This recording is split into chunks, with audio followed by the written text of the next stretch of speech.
Hello, I'm Ajahn Jotipalo. Welcome to Sauntering into Silence. This is a YouTube channel that I'm developing to talk about two meditation subjects, using creativity as a meditation and getting outdoors into nature, hiking, and what I'm calling sauntering. So this afternoon, Ajahn Sona, who's the abbot here at Birken Buddhist Monastery, has agreed to sit down with me and have a conversation, discussion about using both of these as meditation topics.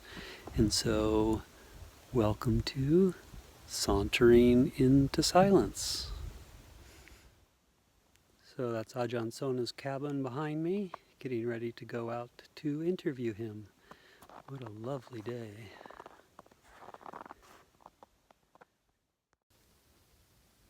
So welcome to Ajahn Sona's cabin. My name is Ajahn Jotipalo. I'm a guest here at Birken Monastery for a year. Basically here studying iconography and using that as a retreat mode. And while I've been here, Ajahn Sona, my esteemed guest to my channel, thank you for joining me, is giving me a lot of feedback and encouragement about how to use creativity in art. Just a quick background for my viewers is that Ajahn Sona has been a monk for 30 years? 31. 31 years. Before he became a monk, he was a classically trained musician. And if you ever visit Birken Monastery, you will see that the creativity of him is everywhere. The architecture, once he described architecture to me as frozen music. And you can see that in everything. It's the way things are laid out, the color schemes, just the real beauty. But also part of this channel is getting out into nature and sauntering. And many people don't know this about Ajahn Sona, but he was actually a pioneer in ultralight hiking way back in the 1960s. And so for many reasons, we're actually lucky that Ajahn Sona is still alive. One is that some of the experiences he had hiking, and I'll try to put a link to maybe a couple of his talks or people talking about some of his adventures in this below the video. And also I wanted to start with that we're lucky that both of us are here, because when I was a layperson I almost killed Ajahn Sona. Can you tell that story? Yes, Ajahn Jotipalo was anagarika at the time, and his duty was to take a newly ordained monk and myself to San Francisco from Abhayagiri Monastery in the van. Along the way, we had Ajahn Amaro with us as well, and he was going to be dropped off at Spirit Rock. We noticed the shimmering and shaking in one of the tires, but we persisted anyway, persisted through it, oblivious to it, ignoring it, finally checking it out, scratching our heads because none of us are mechanics, and various explanations, none of which were accurate. But we did manage to drop off Ajahn Amaro first. That's his karma. He had safety karma.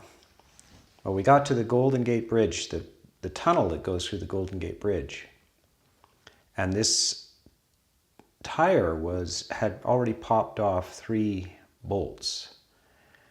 And we were running on one lag bolt, but we were stuck on one side of the tunnel. We had to go through the tunnel on it at 4 miles an hour. Well, people whisked through at 70 behind us, and we just prayed that we would make it through. And we did. We wobbled through, and then we wobbled down to the end. We were still stuck. We wobbled around the corner, and then the tire broke right off. And we saw it rolling down the road ahead of us as we were on 3 wheels and one vacant wheel. In the meantime, we had the young monk Tita Punyo and myself had to get our flight. So all we could do was get Jotipalo to hail a cab and give the cab driver all the money he had. And we whisked off, and he was left penniless on the side of the road with a 3-wheeled van. That was the last I'd seen of him. Here we are, more than 20 years later, Yeah, we're somehow karmically connected on the far north. None of us died on the trip, but it changed the policy about vehicles by Gary that they would buy a new vehicle every 5 years instead of trying to limp along with old things. We learned things along the way. So anyway, that's the story. That's right. I remember we got back and we were telling the story, of course, to everybody, and someone said, "Oh gosh, how horrible to think that your last moment could have been, wow, I killed a monk." And I remember thinking, no, my last thought was going to be, oh great, if he's going to heaven, I'm going to follow behind him. So I've been following Ajahn Sona ever since, waiting for that moment. Yes, I was off to those kind of adventures are just littered throughout monastery history, all kinds of things like that. Right. Yes. So thank you for, well, I Surviving? guess it was, surviving, but also about, I guess it was about 2 years ago, I was visiting with a friend, and I mentioned to you, about the iconography work that I'm doing, and mentioning that I wanted to be on retreat. And you told me, you said, you've always had this vision of Birken of having a cabin that's available for an artist in residence. Artist in residence, yes. And so you invited me up, and yeah, thank you for that invite and the opportunity. And I've been probably daily bugging Ajahn Sona with all my ideas and a great soundboard for ideas. And so I've actually gone quite off of why I thought I was going to come here. And partly it's Donika and Metta, both here teaching me about videography and technology, which I'm totally enjoying, which is shocking to me. And but also your encouragement in terms of actually, learning new ways of teaching Dhamma into a modern culture. So I was wondering if you had any thoughts about that. Yeah, well, we have to make a Buddhist culture in the West. We can't always be chanting in Pali and speaking in semi-Thai, littered with a few Pali words and English. And we need and we can't just import all of the artworks and architecture from Asia. This has to, and there's no reason why not to have a homegrown culture. And not only that, it's not the 5th century BC anymore. It's not even 1980 anymore. So we need to keep up with the technology and art of the time. Monks have always been at the cutting edge of technology, architecture, travel, translation into new cultures, and the technology of communication. They're the ones that could read. They're the ones that had the scrolls. They're the ones that did the paintings. They're the ones that supervised the architecture and sometimes, in fact, built it themselves. This is the first great international religion on the planet, and it means that it's not fixed in any place. They're the ones who learned the new languages, translated, spoke in the culture. So all of this stuff is part of Buddhist history, and it's never been frozen. It's always fluid, and whenever it does become frozen, it will die. But so we're innovating and creating and being flexible. And still, we want to keep the center of this. We want to keep the core experience, which is and frankly has been lost. Much of it has been lost in the Asian culture, has been buried under the Asian culture. So the true meditative experience in nature, in the forest, has quite often been abandoned in Asia. That is part of the Reformation, the forest tradition, but it doesn't exclude the possibility of this to share it with you. So we don't have to go to the city to share it. We can sit in this lovely cabin in the woods and share it with you, and you can be here in the spirit of this as well. Right. When I talk to a lot of the guests here in particular, a lot of creative people come through here, and I mention what I'm doing, a lot of them seem kind of surprised of a monk or even just as a meditation using creativity. Do you have any thoughts about that? Yeah, I think that they've been introduced usually through retreat formats where you go to this completely unrealistic environment where it's absolutely silent for 7 or 10 days. Then you are dumped out and back into the ordinary society. So this is a somewhat artificial introduction. This is not the way people were exposed at the time of the Buddha. They didn't go on retreats. They sauntered over to the monastery, through the forest, had a conversation or two with the monks. The monks next morning walked through the village and they fed them. And the next day they invited them over to their house for a meal. They had conversations, Dhamma conversations. And their lives were intertwined with the monasteries, as they are still in certain areas of Asia now. So this kind of museum idea of a retreat center is not the way it was. It's an ongoing architectural project, an ongoing landscaping project, an ongoing process of communication and creation. And so it's more like an extended art project, which is trying to convey the spiritual message. That's what it is. Right. Yeah. And if anybody has followed Ajahn Sona's talks, you do focus a lot on formal meditation. Indeed. I mean, that's what I can contribute as well. That's my my special art is meditation and silence. Now, how do you communicate about silence? You have to talk a lot, but I don't want to go around the country giving talks to 12 people, flying in with a large carbon footprint, when we could do this well on mediums like YouTube and podcasts, etc. So this is the sensible thing to do, you know. Right. Yeah. You've mentioned a few of the videos that I've made of trying to figure out ways to make those into meditations themselves, especially the marsh meditation ones that I've done. Well, through art, you can have experiences of nature. I'll tell you a little story about when I was 19, I went to Boston. Out of the kind of suburban landscapes of Vancouver, I went to Boston, downtown Boston, to study jazz at Berkeley College there, one of the great jazz universities. And it was, I was impoverished as a student and wandering around on the edge of one of the worst ghettos in the US, the Roxbury Ghetto, and looking for some way to exercise a bit. And so I went on a walk and I blundered into the Boston Public Library, which had just been built. Beautiful place, like walking into paradise. Mm. And I went to the shelves and I found a book. It seemed to jump into my hand, and it was The Man Who Walked Through Time by Colin Fletcher. His account of walking through the bottom of the Grand Canyon in probably 1968 or something like that.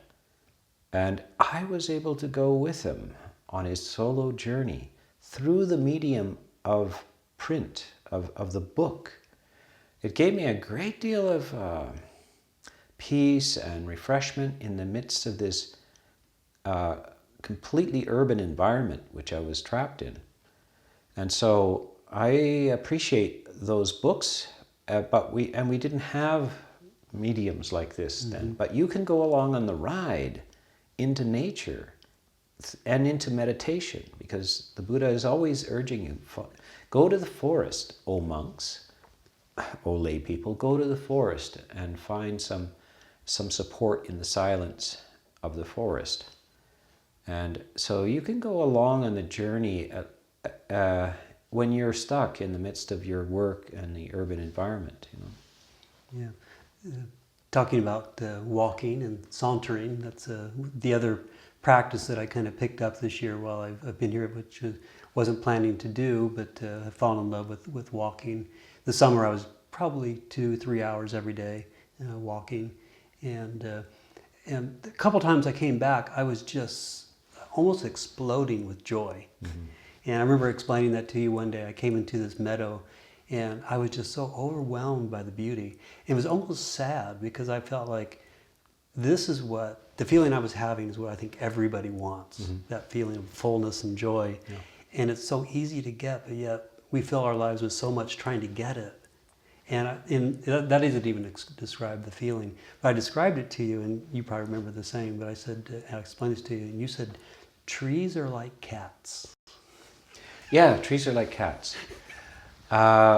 When you need them, they won't come near you. When you're full, they will come and purr and sit on your lap. Trees also will run away when you're needy. But when you're full and you're amongst them, then they will stroke your head as you walk under them. They love you just like cats. You know? Yeah. So since I was traveling just for a little bit, but when I came back, then just a couple of days ago, I went for my first long walk again. And yet that night I went to sleep, and I was telling Ajahn, I was just so content. I was just, that's what I was missing. Yeah. Contentment follows joy, and it can't really go in any other order.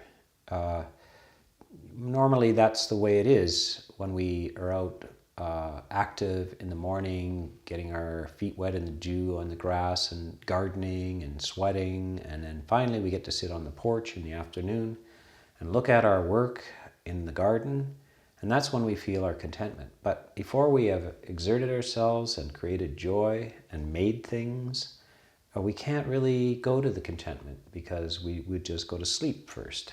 Right. Yeah. We fall asleep in the hammock. But if we have exerted ourselves first and created joy and energy, then we can abide in a sense of peace and equanimity afterwards on the porch, even until the stars come out. Yeah. That's right, yeah. So then I wanted to ask you questions about, say, creativity, but also about sauntering. Do you have any, well, one of the reasons I'm kind of intrigued by the sauntering practices is that I described in a video the other day that I got really sick last year with the flu. It wasn't anything horrible, but I started watching a few videos of people doing these, like hiking the Pacific Crest Trail.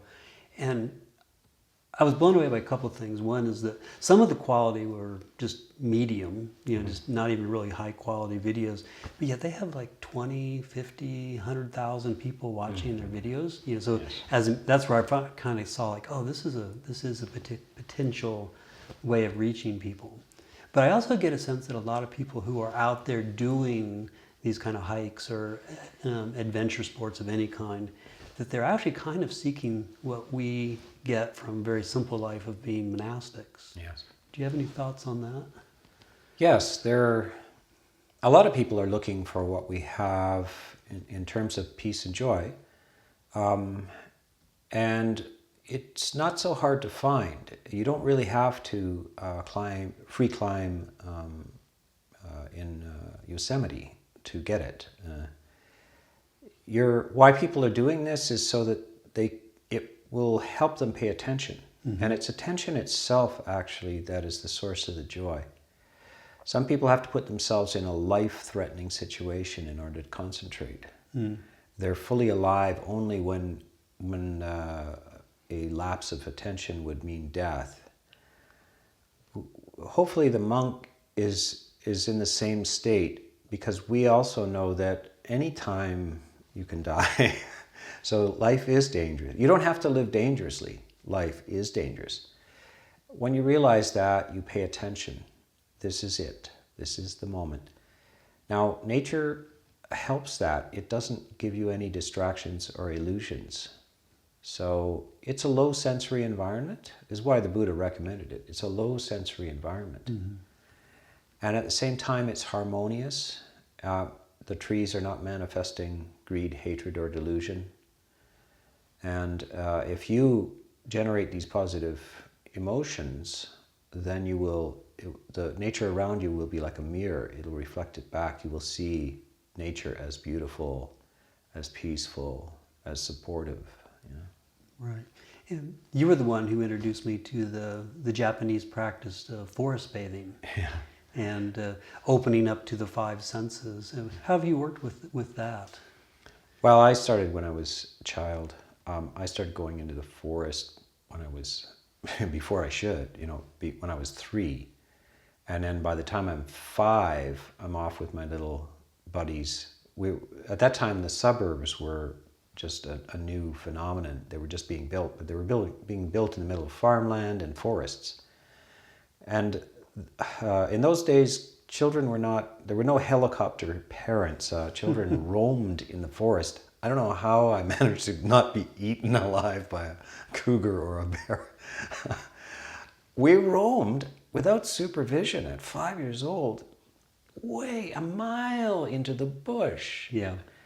Take all kinds of risks and just experiencing it. And that was such a solace to me. The day I was supposed to go to school was a very sad day. It meant that I could not play from sun up to sundown all day long in the forest as I wished. And I've always, as soon as we got home from school at 3 o'clock, we put on our gumboots and we went to the forest. Yeah. And so it's just in my blood, you know. This is the great forests of Canada, the last great forests on the west coast of Canada, the last settlements of Europeans, you know. So I was lucky enough to be in it, and I'm still in it. We had 10,000 square miles here. There's hardly a soul in it. It's forest, as you can witness. Right. Yeah. So I grew up in a very similar, it wasn't until I was about 12 that we actually moved out into the country. But it was, like every spare minute that I didn't have to be inside. I was out wandering, and my brother was really into cycling, and he was in a bicycling accident, and we got a phone call from somebody. I think he was like 75 miles away from our house. You know, and my parents were like, "Okay, we'll come pick him up." It's just like, no big deal. It was just like, so yeah, we were given that freedom when I was growing up. I'm about the same age as you, so similar culture. But nowadays, I'm worried about the kids that are just. Oh yeah, well, you'll see a lot of articles about this. I'm a little out of touch with this, but I realized that it was probably they were risking us in some way, but they didn't. That was the cultural standard at the time. You just didn't worry too much about your kids roaming around. But yeah, the forest is something you get to know intimately, and as a child, and as a teenager again, and then again in my 20s, and then finally in my 30s, I say I went on a camping trip when I was about 29, and I never came back. And I'm 65 now, so. So in closing, can you tell any of your favorite stories from your camping? I have a lot. Whet their appetite so they can check out. Yeah, well, I'll tell you about my first winter camping trip. Not my first. I grew up. Part of my childhood was my parents had a ski resort. It was a ski resort in the winter and a ranch in the summer. So I ended up all summer with horses and so forth and wandering the forest, and all winter skiing. And so winter and skiing and 20 below and 30 below I was at ease with that. And it'd been a while. I moved to Toronto as a musician, a classical musician. I'm at the University of Toronto. And I decided I have got to get out of this city. So I went with a friend, and we started doing spring and fall canoeing and so forth. And then we said, what about winter? And I said, I love winter. I haven't camped in winter for a long time. Let's go winter camping. So we hit the road in February in Ontario, about 1977. And it happened to be 40 below zero, the first winter camping trip. And we were loaded like to the gunnels. We were dragging toboggans and way overpacked. And we made it across a frozen lake and decided to camp. We had a big pop-up tent. And we decided I had an axe. I was going to get some firewood. I took one swing with this axe and the head flew off and disappeared into the snow. We spent the next hour up to our arms looking for it and never found it. And then we had fortunately a two-burner Coleman stove. While we pumped it up, not enough energy in it at 40 below, not enough power to even warm anything. And what we had with us was filet mignon, bacon-wrapped filet mignon, hard as hockey pucks, very suitable for Canada, raw and frozen at 40 below zero. We had a can of Sterno. We couldn't even melt enough to have hot chocolate with that. So anyway, we ended up eating some chocolate and then going to so-called going to bed at 40 below zero in this tent. My friend decided to change out of his soaking wet, sweaty clothes in the tent, and the gas lantern, which was suspended in the tent, he managed in his haste to hit it and smash it to the ground with fuel and glass all over the thing while he's stark naked at 40 below zero and set the tent on fire. Then we managed to get that out finally, but we survived anyway. But that was the first voyage. It got better and better and better from there on in. I told that story or a similar version of that to a friend of mine, and they said, I don't know if I'd want to go camping with Ajahn. He would be a wise man, certainly, in the early days at least. After more than 5 years, virtually every month going out at all of these temperatures, 30 below, and sometimes for 8-10 days at a time, and it never went above 30 below. We got very, very, very skillful. Right.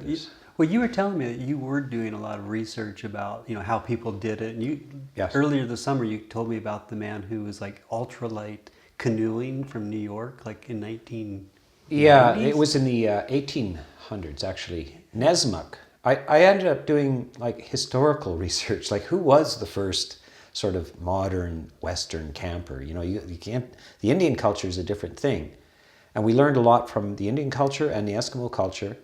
But I came across this character named Nesmuk. He gave himself an Indian name, and he was in Maine and New Hampshire and so forth in the 1800s. And he wrote a book about camping. It was called Woodcraft. And he had a canoe that weighed 14 pounds, and his pack weighed 14 pounds. And he would go on, month-long excursions. And so he had a super lightweight pack and canoe in the earliest days. And so this is what we learned, is how to be, not to go burdened like a mule into the woods, Right. It's funny. So we're going ultralight now, and we're trying to get down to that same weight. Yeah. He had done it ahead, and of course the other one was John Muir, the chief forest ranger of the United States, and his expeditions into the woods in the late 19th century were with a long overcoat, and he just put bread in his pocket, and that was it. He would light fires along the way and so forth. And that was super light. And that influenced us, and we attempted, in fact, once the first time was to go, and we bought cheap plastic raincoats, the ones that you can fold up into a little bag, and just what we could carry in our pockets. We went out in the fall, and it snowed 4 inches on us. We were lying out, no tent or anything. Yeah. We woke up with snow 4 inches deep on us. The fellow that was with me, his feet were frozen. So we had to walk about 20 miles to get his feet thawed out. So we knew we had gone too far in the lightweight direction, but this is like the middle path in Buddhism. You gotta try both ways. The Buddha also had almost starved himself to death, and he had been a king before, or a prince before. So it's finding the middle path. What is sufficient, and what is elegant, and what is enough, and what is not enough. Right. Okay. Well, I don't want to keep you. I could talk to you all afternoon, but I totally appreciate your taking the time and sharing your wisdom and encouragement. So, thank you, Ajahn. Great. And I wish you well on in this channel, and I hope everybody follows this, because it's going to unfold. Jyoti is very creative, and my job in life is to spot talent, see. And I ask people, what do you do? How do you do it? When, this and that? And then I pull that out of them and try to make it useful for Dhamma. So Yeah. this is what he's going to be doing. I can see it. Yeah, like great ideas. Like one of my plans is in 2021 I want to hike a significant section of the Pacific Crest Trail with a Catholic monk, and so I've already been writing some of these little skits, and so I had this idea of a fun skit would be that my hiking partner and I would get to a clearing, we'd set our backpacks down, and my friend would say, "Oh, I got to go use the bathroom, just excuse me for a second." And then I'd take something heavy from my backpack and stick it onto his backpack, and then we'd head off, and or he would do the same thing to me when I went in to use the bathroom, and then we'd walk off with these sort of devilish smiles on our faces, and then and Ajahn listened to that and goes, "That's kind of funny," but and then he said, "But then you could do it where you film it all over again, but this time when you do the first part that I just described, and the second time when he goes off to go use the bathroom, I take something heavy off of his pack and put it into mine." And so like that's the dharmic way of doing it, being generous. I was like, this is great. So it's wonderful being around creative minds, because it's like you might have a good idea, but somebody else can help you to perfect it and make it better. So. Yes, sharing burdens. Okay, thank you, Ajahn.